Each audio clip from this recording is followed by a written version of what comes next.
That fresh morning. That fresh morning. Blood Down de Busta Rhymes, l'instrumental qui accompagne Gina tous les jeudis pour parler dans le petit clin de Civic. Gina, on revient sur des questions d'insalubrité. Oui, on revient sur les questions d'insalubrité donc au Gabon. Et pourquoi on parle de ça? Tu sais, sur le site Gabon Review ce matin, on était encore sur la question de la saisie donc par la mairie qui aurait fait un contrôle et qui a retiré de certaines étals des produits alimentaires, des produits de nettoyage, des produits de beauté qui étaient arrivés à date limite de consommation. Et donc aujourd'hui, on va pas dire que c'est pas une bonne action parce que ce serait vraiment vache et ce serait égoïste de dire ça. Oui, bien sûr, on est d'accord avec cette action que la mairie de Libreville a posée. Par contre, jusqu'à présent, on ne comprend pas exactement ce qu'il en est ce qu'il en est de la politique nationale de garantie de la sécurité alimentaire.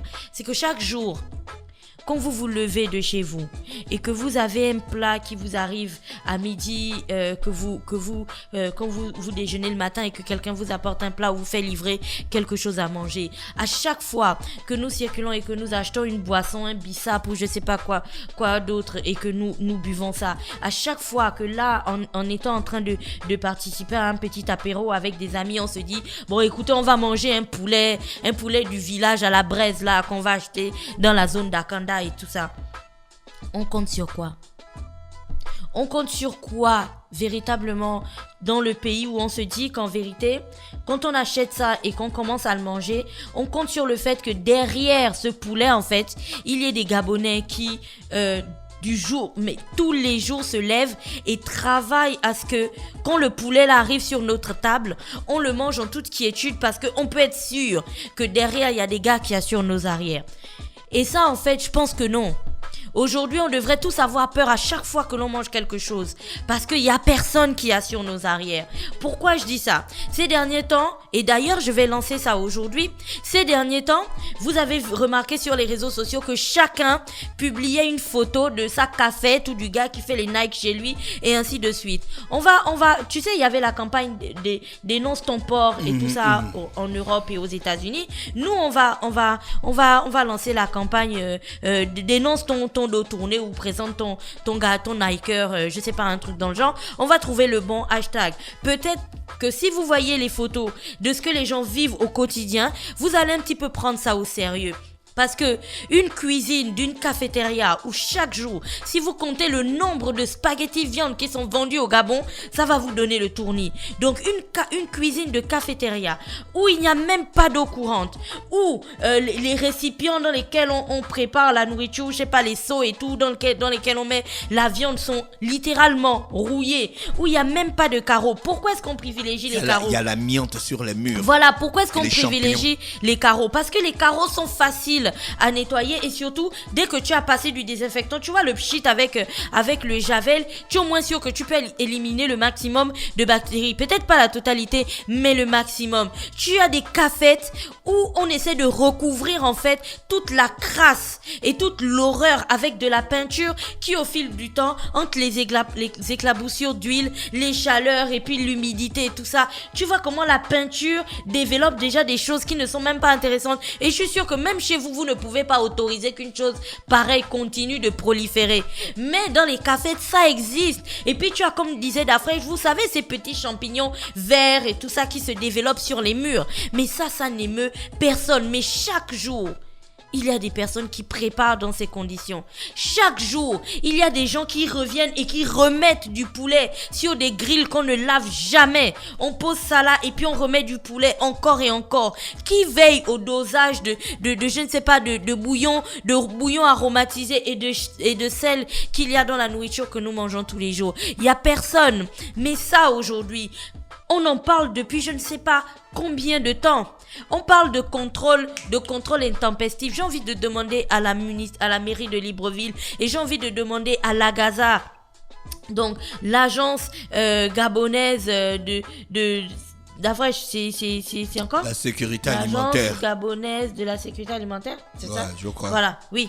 J'ai envie de demander à la Gaza, parce que si dans l'intitulé, c'est l'Agence gabonaise de la sécurité alimentaire, où est-ce que où se situe donc leur mission en fait en termes de sécurité alimentaire? Est-ce que ça se situe uniquement à les contrôler dans les magasins Quand et il tout? s'agit d'aller Comment payer les- pour amener la pomme bon aux États-Unis. Voilà comment les choses sont faites, où on est véritablement dans une logique où dans notre pays, on devrait avoir un véritable système de garantie de la sécurité alimentaire, avec un contrôle et puis peut-être des états où des sortes de normes que les restaurants respecteraient. Ça fait des années, il n'y a personne au Gabon, mais je mets quiconque au défi de venir me présenter les normes qu'il faut respecter pour ouvrir un restaurant. Sinon, les restaurants ne pousseraient pas comme des petits champignons. Mais est-ce que vous avez une seule idée de toutes les normes qu'il faut respecter pour ouvrir un restaurant à Paris, par exemple, ou pour ouvrir un restaurant à New York, pourtant, ou à Hong Kong? Pourtant, c'est des zones où la street food est développée, mais même la street food est contrôlée. Si tu marches à Paris, tu peux acheter des crêpes partout, non?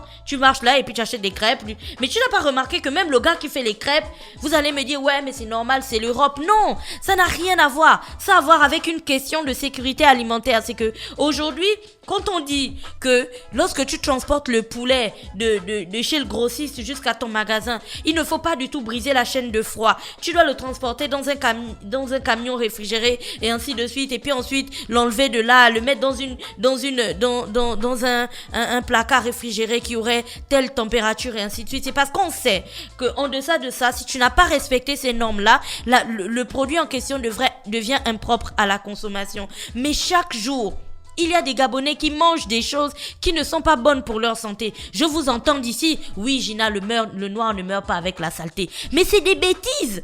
C'est vraiment des bêtises. C'est juste parce que on ne fait pas des examens médicaux poussés, tu vois, qui nous permettrait aujourd'hui d'identifier que, ah tiens, peut-être que la diarrhée que j'ai, peut-être que les troubles intestinaux que j'ai, ou j'ai des constipations à répétition, j'ai des diarrhées qui s'arrêtent pas, peut-être que le fait de régurgiter tout le temps, tu vois, tu es là, tu n'arrêtes pas de régurgiter, tu as des gaz et ainsi de suite, c'est ça découlerait peut-être des choses que tu manges. On retrouverait certainement dedans des produits peut-être chimiques et autres que nous ne sommes même pas censés consommer. C'est pas que le noir ne meurt pas avec la saleté. C'est qu'en fait le noir meurt et personne ne sait qu'il est mort de la saleté justement. C'est parce que personne ne va contrôler, tu vois.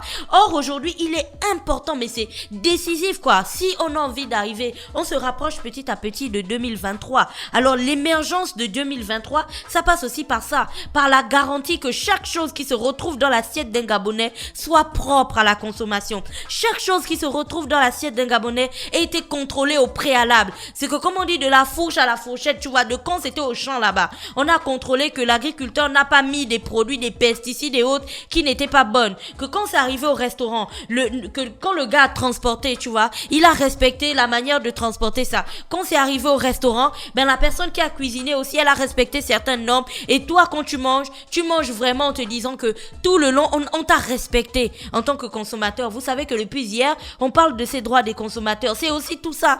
Parce que chaque jour, nous mourons à petit feu des choses que nous mangeons au quotidien, en fait. Mais qui veille à ce respect? Ça aussi, ce serait peut-être commencer par mettre des normes, commencer par mettre un véritable système de contrôle. Ça permettrait peut-être de donner du travail aux gens. Parce que si on exige à chacune de ces cafettes qui vendent du spaghetti viande, avoir une personne qui fait le ménage, une personne qui est exclusivement dédiée à ça. Vous avez déjà mangé dans des vrais restaurants, ou même quand vous allez dans les toilettes, vous voyez qu'il y a quelqu'un qui est toujours en train de nettoyer. Alors qu'est-ce qui empêche aux gars des cafettes de faire ça? C'est parce qu'ils ne sont tenus à aucune règle du tout. On leur fait des contrôles comme ça, surtout lorsqu'on a souvent besoin d'argent. Tu vois, on débarque et puis on dit que bon là, grande opération de nettoyage des cafettes, on ferme les cafettes pendant une semaine, le temps qu'ils viennent déposer des centaines de mille, genre 500 000, 1 million et ainsi de suite. Et après, la vie peut recommencer. Mais est-ce que vous avez pensé un seul instant aux consommateurs? Est-ce que vous pensez un seul instant aux Gabonais qui chaque jour